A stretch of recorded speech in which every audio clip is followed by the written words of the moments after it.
Hey guys, I'm Jay, and today we're going to look at a damn handsome Real Steel Horus, model number E802. So we're going to start out by just talking about a few of the features, and then we will go through what I like about this, and then some of the potential deal breakers. And now make sure that you guys stick around till the end, because I will display the full specs for you on the screen. All the measurements that you could possibly need. And if you happen to be a subscriber, you will see your name at the end in the credits.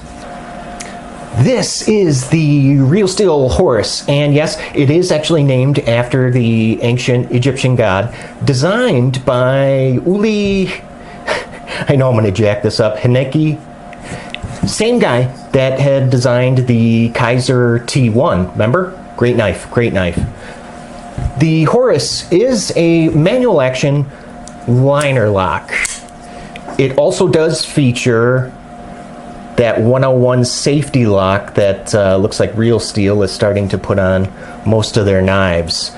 The blade's riding on ball bearing pivot, and deployment is accomplished with only these blue anodized thumb studs.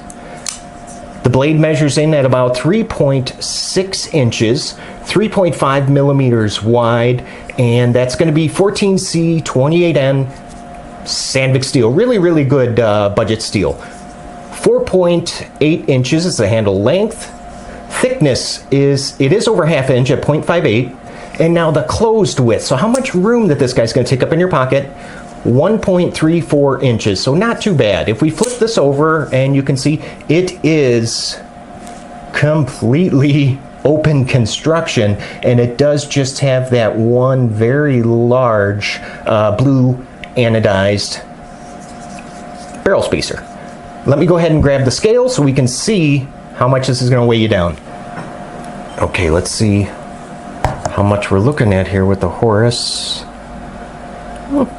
5.2 ounces, which is going to be roughly the equivalent of 1, 2, 3, 4, 5, 6. It looks like 6 AA batteries, and this is the ZT0562. So you can see it weighs less than the 0562, and it's probably going to be more, yeah, a little bit more than the Cold Steel Code 4. Why don't we go ahead and just quickly bring in a couple other knives so you can get an idea of the size of the Horus. And just because I used it a couple seconds ago, the ZT0562, let's do the Benchmade Freak. How about, oh yeah, Spyderco PM2. And let's do another big one, the Code 4. And how about this last one? Let's do another, how about another Spyderco? We'll do the Endura. So you can see, yeah, the Horus is overall, I mean, it's a pretty large knife. Okay, why don't we go ahead and just jump into what I like about the Real Steel Horus. And, well, I'm going to start with the blade. It's a flat ground drop point, as you can see, with a really nice stonewash finish, and I really like these curves on the spine. Now, Real Steel is calling it sunset bow curvature. Very, very nice. I like the black and blue G10, and it is, now this might not translate too well through the camera, but it is like it's layered black and blue G10. So the layers just get smaller and smaller as you get towards the top. Look at these screws. They're hollow. The body screw is hollow, and the pivot completely hollow. Awesome. Now this does require a T15 Torx to be able to make any adjustments to this, or you can also use, which is nice, is a couple of Allen keys. I went and just used 2 of them to adjust the pivot. Not that I needed to, but just wanted to jack with it. You know how I am. But yeah, you're going to need, whatever you use, you're going to need 2 of, because when you spin one side, the opposite side spins with it. Now the action on the Horus is really, really good. Now I'm one of those guys that I always have to use a little bit of wrist.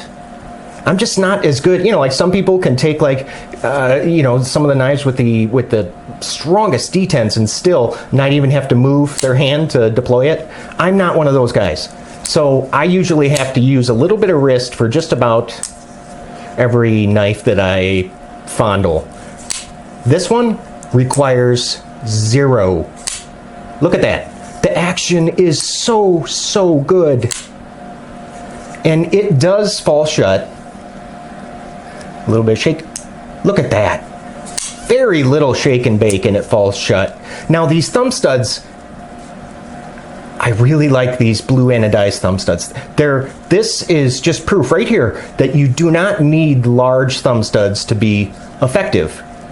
Because these are, well, maybe about medium sized, but they work really, really well. Now, the Horus did come centered from the factory. You can see, maybe it's not, well, a little bit off.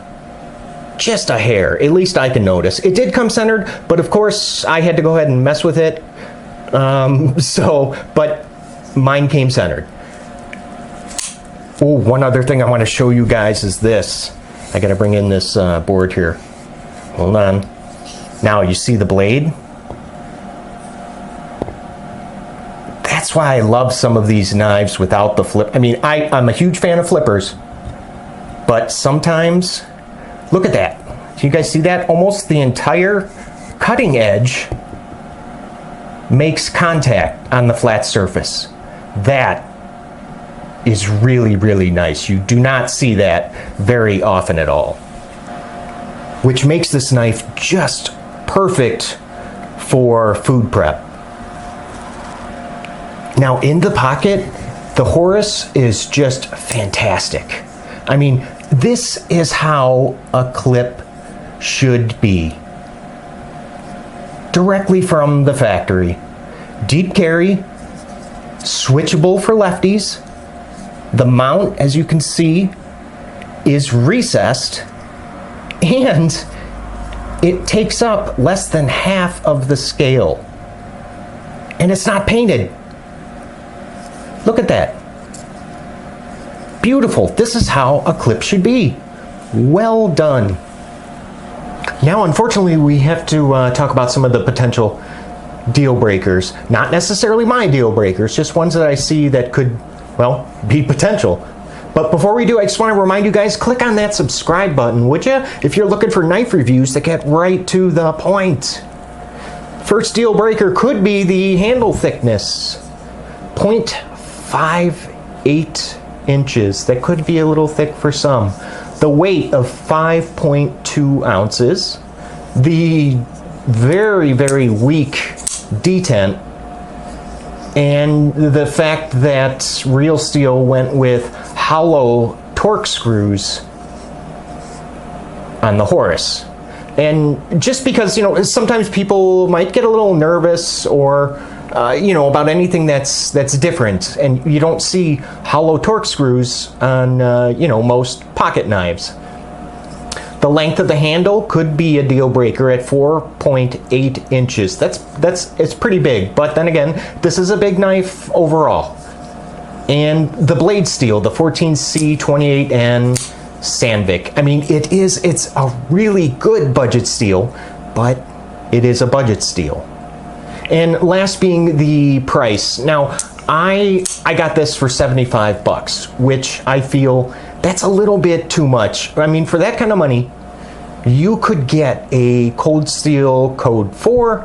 I mean, you can get an Endura 4, Boker Lateralis, CRKT Crossbones, Delica, or how about a Skyline, Kershaw Skyline or a Kershaw Knockout, both of which also have the same exact blade steel as this. And now those are all the knives that I can think of around that price range. If there's any that you guys can come up with, you know, around 75 bucks with the same Sandvik steel or even better, hey, would you list those in the comment section below? So at 60 bucks, guys, if you can find this for 60 bucks, where I've seen it on Blade HQ, I would say sure, why not? What the heck? Go ahead and get it. I mean, it really is a good looking, awesome functioning, unique knife at 60 bucks. 75, not so much. Now, you guys don't go anywhere. Specs are coming up here in just a second. Thanks, you guys, for stopping by. I'll see you at the next video. You guys take care, okay?